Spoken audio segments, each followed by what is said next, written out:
Okay, hello everyone. Today I will be covering clipping masks in Photoshop and the process in which you can clean up your workflow if you are coloring a character. This is mostly for a cartoonish style. It applies to anime, anything of that sort. This can also apply to realistic types of drawings and art styles as well. It'll just be a slightly different process, but following similar steps. What you want to start out with is your line art. You've had the character that you want to draw, it's on the page, fully done, you have all your line work that you're happy with, and now you want to move on to coloring. So what you want to do first is make a general selection for the entire character. Once you have that selection, what you want to do is make another selection, and you want to grab the sections that you want to color. These are going to be more specific. Here I want to color the character's hair, I want to color their eyes, their tongue.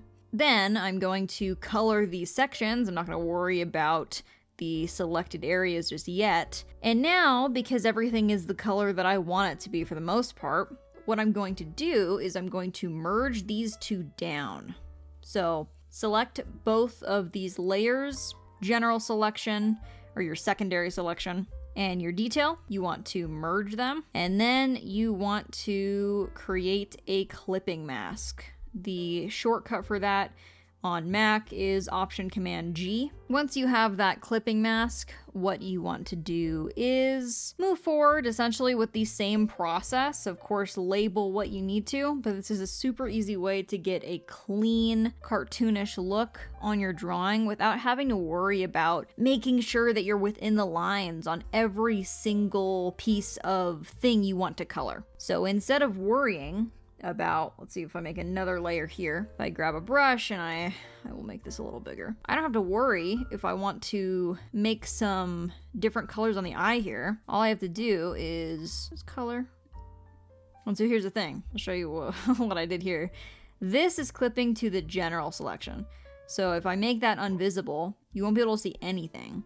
What I want to do is the same thing I did last time. You release the clipping mask on this. So what you need to do is make a clipping mask of this new piece of art, clip it to the detail, you merge these layers, and then you create another clipping mask, and that new detail you added of the white in the eyes should clip to the general selection now again. Same thing with line art. What's great about using clipping masks for line art is you have the ability to change it as you want to. So let's say I wanted to color some of her hair tails here. I know this is not a human character, so apologies if anyone's confused about that. If I want to make him pink or a different color, all I have to do is use a clipping mask to make that happen. Same with other line details, and nothing is drawn on this layer yet, but I have white still. Say I want to make the text on her shirt white. So all I have to do is make sure this is clipped, and then I just start coloring. And you can see that's a very easy way to change the color without having to alter the original line art. And another thing, if let's say I wanted to add a highlight to the eye right here, there's a highlight and everything's clipped to the line art layer. So what's nice about that is you get some continuity where you can change things you want and it doesn't alter the original line work. Another thing I wanted to say is this was imported from ProCreate to Photoshop. So if you wanted to do this similar process and take a ProCreate drawing, bring it to Photoshop and change it a little bit, this is a great way to stay organized and to change your work without altering the original sketch or anything like that.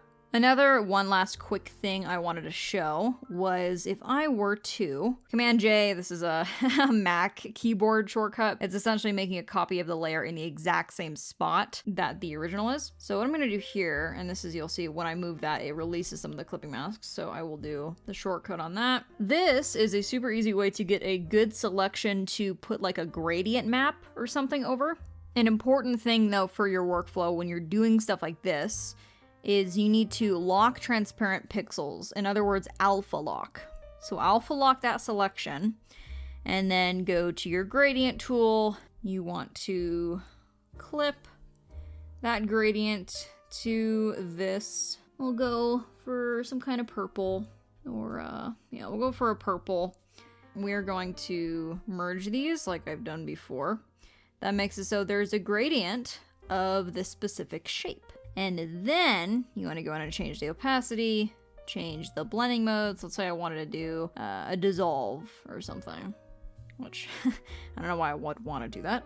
Let's say I want to do a screen, okay? And I want it so it changes the color of the lines and stuff. Say 100% screen. So that's a super easy way to get a clean selection of a gradient, and in a way that does not affect your background. Everything is just selected to the character. So what's great about having that base selection is not only can you use it for color, but you can use it for other things like filling a gradient over, changing the colors that way. So you can make like a really gross green color. Another thing you can do is kind of a similar thing, but this time you can bring this down and instead below the line art, make this your color instead and put this to normal. And not that I love that gradient, but let's say I wanted to do just line art in a gradient. This is a great process when you're working for sketches and want to spice things up and make sure there's a clear visual separation between the background and your character. So you can just make a general selection and use a gradient. In terms of sketches, I'd probably lighten this a bit, but without the color. So yes, yeah. This is something like this, So whatever you want to do with that, and of course you can do whatever customization you want. Like I said, this works best for cartoony styles, but this same process with clipping masks and organizing and alpha locking can be used for a lot of different things, and I hope this can be applied to your workflow and to your creations. For those of you who work on ProCreate, this is a really good tip for transferring stuff over to Photoshop and kind of keeping the same organization skills. Alrighty, I hope this helped you, and thank you for watching.